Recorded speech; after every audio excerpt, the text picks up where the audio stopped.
Bueno, vamos a hablar de Silvina Batakis, que es el tema también que nos está concerniendo desde el día de ayer, la nueva ministra de Economía. Vamos a charlar con el licenciado Jeremías Biglia, comunicador social y analista político, y Daniel Montoya, politólogo y escritor. A los dos, buen día. Buenos días. ¿Qué tal? Buen día, Mercedes, Saludos. Jeremías, un gusto. Tenemos nuevo compañero, como verán, Pablo, y ¿viste? Los tenemos... Sí, bueno, Pablo, bienvenido. Bueno, bienvenido, Pablo. A ustedes. Bueno, a ver, Dani, ¿arrancás vos? ¿Qué me decís? ¿Qué me decís de todo lo que está pasando en estas últimas horas en el país con nueva ministra de Economía? Bueno, ya voy a por ahí tirar alguna línea respecto a Silvina Batakis. Fue nuestra ministra en la época que yo era director del Grupo Banco Provincia de Buenos Aires, así que la conozco, estuve muchas veces en reuniones con ella. No directamente, no éramos colaboradores, pero la conozco. Pero bueno, digo, más allá de eso, a ver, hay un consenso que se instaló en la política argentina de hace muchos años, que después de Cavallo la política nunca quiso más un ministro de Economía, nunca. O sea, eso ha atravesado prácticamente la política a lo largo de estos años, y la crisis en un momento le impuso, que llegó de la mano de Duhalde en un momento de emergencia, la figura de Roberto Labaña. Pero apenas pudo Kirchner mismo en privado le sabía decir a sus colaboradores: me lo cargué al pálido, en referencia a que se lo había sacado de encima. O sea, y eso después fue un consenso que atravesó, yo te diría, transversal, porque fíjense, Macri cuando llegó al gobierno también atomizó la autoridad económica en un montón de la jefatura de gabinete, el Banco Central, la Secretaría de Hacienda. Así que me parece que esto, y lo quería introducir como prólogo de la entrada de Silvina Batakis, que me parece que lo que está claro y lo que le ha pasado a Argentina en los últimos años es que la economía ha estado manejada, absorbida por la política. Y en este año por delante que le queda a Batakis, donde, ¿qué se puede esperar? Como decía el coronel Kilgore en aquella película Apocalipsis Now, que él decía que olía a napalm y le gustaba olerlo por la mañana. Bueno, yo creo que estoy oliendo, por ejemplo, un aumento de las retenciones.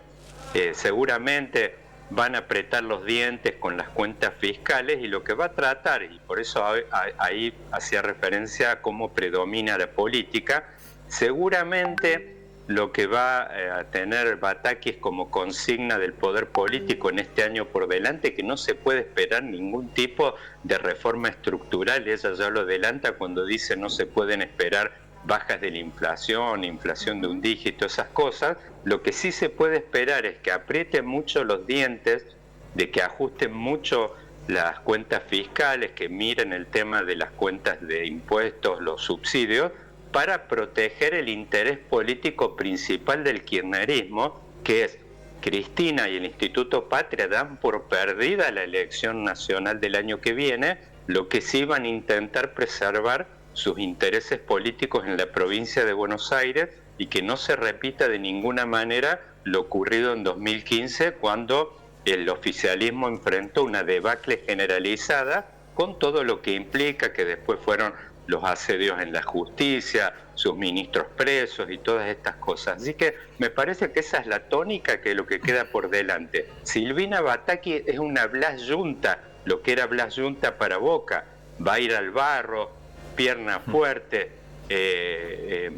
no se va a achicar con recortes ni echar mano por ahí. Así que bueno, vamos a esperar, va a ser un año seguramente fuerte, con mucha gente en la calle reclamando de todo. Jeremías, vos, a ver cómo lo viste también. Bueno, no, es muy interesante esto que dice Daniel, sobre todo sí, para agregarle esto a la cuestión histórica en Argentina. Normalmente los primeros planes de los gobiernos fracasan, ¿no? Recordando el primer ministro de Economía de Alfonsín, Greenspun, termina cediendo lugar a Zurril. Lo mismo, Cavallo no fue el primer ministro de la administración de Menem, como así también el propio Martín Guzmán ahora, o en el caso de Macri, el primer gobierno el gobierno de Macri no fue primer ministro de Economía quien finaliza el mandato. Es como que en Argentina siempre los primeros planes fracasan, ¿no? En este caso lo que sí tenemos una gestión compleja, que fue la negociación tanto con los accionistas privados y con el Fondo Monetario Internacional, con una negociación muy larga, muy tediosa, que en un momento no tuvo muy clara hacia dónde recorría, pero termina siendo, ¿no?, la consumación de una realidad que se venía viendo desde hace tiempo, ¿no?, que estábamos con un ministro, frente a un ministro de Economía, que si algo le faltaba era fortaleza política, apoyo político, y creo que llegó una situación ya a partir de una declaración, creo, del presidente, en donde el diagnóstico que hace el presidente sobre la realidad termina ya marcando una definición conceptual muy grave en relación a lo que venía sintiendo el ministro de Economía sobre cuál es el problema de la economía argentina hoy. No tenemos que olvidarnos que hace una semana, si no mal recuerdo, el presidente dice que el problema de la restricción externa o el problema de la faltante de dólares de Argentina es consecuencia del crecimiento, cuestión que tiene que ver indirectamente decir que la economía no debe ser enfriada en la situación en la que estamos, y sabemos que Guzmán, y en el acuerdo con el Fondo Monetario, es un acuerdo que básicamente tuvo dos objetivos. Sobre todo la baja del déficit fiscal y cumplir con las metas de la acumulación de reservas, que el riesgo era el riesgo inflacionario. Y bueno, a partir de los datos que venimos teniendo, la inflación no hay forma de que pueda ser disminuida. Creo que ya todo el respaldo que podía contar el ministro de Economía ya se hacía insostenible continuar en ese lugar. Con lo cual ahí no solamente la cuestión de los superministros ya en Argentina no se están validando, ¿no?, por la historia, también tenemos esto de que los primeros planes de los gobiernos fracasan. No obstante, creo que la complejidad ahora de la ministra Batakis está marcada porque tenemos un periodo muy breve a una próxima elección, con las consecuencias que eso tiene, ¿no?, sobre el término, sobre todo del gasto. También veo este mensaje que dice Daniel, está muy claro, ¿no?, cuando habla de que no va a haber un ajuste o una devaluación. Indudablemente esto implícita y va a acentuar sobre los ingresos. Entonces esto indirectamente yo calculo que se habla de una mayor presión fiscal sobre determinados sectores de la sociedad. En todo caso habrá que ver después cómo puede llegar a implementarlo o no. Y la complejidad de esta, ¿no?, de la necesidad política de convertir al Frente de Todos en una opción política, en todo caso, competitiva. Yo también advierto que gran parte de esa alianza ya da como la elección del año que viene como una elección perdida, sobre todo por los movimientos que se están dando hacia adentro de la propia coalición y de los heridos que están quedando, como por ejemplo el fallido jefe de gabinete Sergio Massa. Lo que sí uno advierte es que la enorme dificultad es cómo lograr una baja de la inflación, el no aumento del déficit fiscal y una recuperación del poder adquisitivo de la ciudadanía, con lo cual es una ecuación sumamente difícil de lograr en el contexto político que tenemos. Uno siempre quiere, poco tiempo, por supuesto, y mucho por hacer tiene. Sí, muy poco tiempo, y también lo que sí, bueno, creo que en esto sí puede tener un respaldo político mayoritario.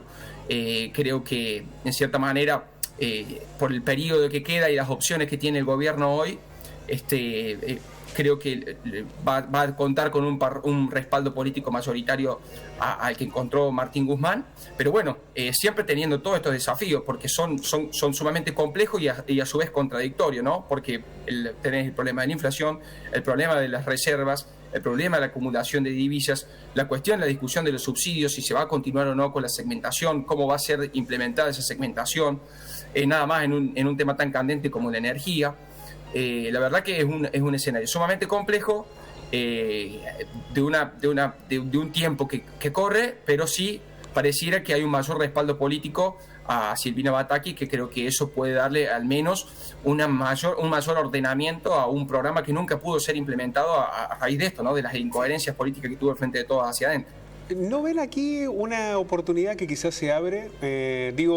Guzmán se va por la falta de respaldo político, porque quería tomar medidas, por ejemplo, en las tarifas y no se lo permitieron, pero también se va porque, a pesar del crecimiento económico, había una inequidad, una desigualdad, una pérdida del poder adquisitivo. El que uno supone es el votante más cercano del Frente de Todos, viene perdiendo sistemáticamente con este modelo. Aquí no hay una oportunidad que se abre de generar, al menos si no es un cambio brusco, algunos cambios que lleven a una mayor coincidencia de la coalición gobernante, que evite, por ejemplo, la dispersión o la situación de ruptura o de casi ruptura con la que venían atravesando? Ahí Pablo, me parece un tema importante de que vos justo creo que mencionaste algo respecto a las bases que sostienen este proyecto político, y desde ese punto de vista el ministro Guzmán venía fracasando estrepitosamente. Cuando uno habla de una inflación que ya podemos proyectar ahora con estos dólares que están dando vueltas hoy en la calle, estamos proyectando un triple dígito de la inflación de alimentos. Bueno, esto pega de lleno en la base electoral del Frente de Todos, y por eso les mencionaba puntualmente la provincia de Buenos Aires, la gran fortaleza del kirchnerismo en la tercera sección electoral, todos los bolsones populares de estos partidos, La Matanza, Lomas de Zamora. Bueno, desde ese punto de vista era lógica la incomodidad del principal accionista de este proyecto político. Cristina lo venía diciendo explícitamente. Me parece que desde este punto de vista lo que se abre ahora, que es un proceso muy incierto, queridos amigos, esto no es un proceso como en las dos últimas entregas, dentro de todo que fuimos en procesos contextos de inflación de 30, con Macri de 50, ahora estamos hablando de triple dígito. Es un proceso, como decían los conquistadores portugueses, ponían el cartel Hic sunt leones, de aquí en adelante los leones. No se sabe qué hay por delante esto y si van a poder aterrizar el avión. Hay un escenario que no podemos descartar en este momento, que es la necesidad de que, por eso Massa se ha quedado en la Cámara de Diputados, quizás su misión política por delante tenga que ver con un proceso de asamblea legislativa. Esto no lo podemos descartar para nada. No nos olvidemos que todos estos procesos de meter mano profunda, tan conflictivos, todo en su momento, yo hablaba de Duhalde, los hizo en un marco de emergencia política también. Este proceso es un proceso que está agotado políticamente y donde se perdió lo peor, que es el ánimo societatis. Cristina y Alberto no quieren estar juntos. Eso es visible y Estela Carlotto lo desnudó. Días importantes los que se vienen, ¿no? Porque esta incertidumbre, tiene que ir tomando forma también y conociendo un poco a la ministra de Economía, a ver qué medidas va a ir tomando y el rumbo que va a tomar, pero cómo va a seguir ese camino que el presidente Alberto Fernández comenzó. Les mando un beso a los dos, les mandamos un beso a los dos y muchísimas gracias. Les mando un fuerte abrazo, qué gusto verlos. Igualmente. Un placer.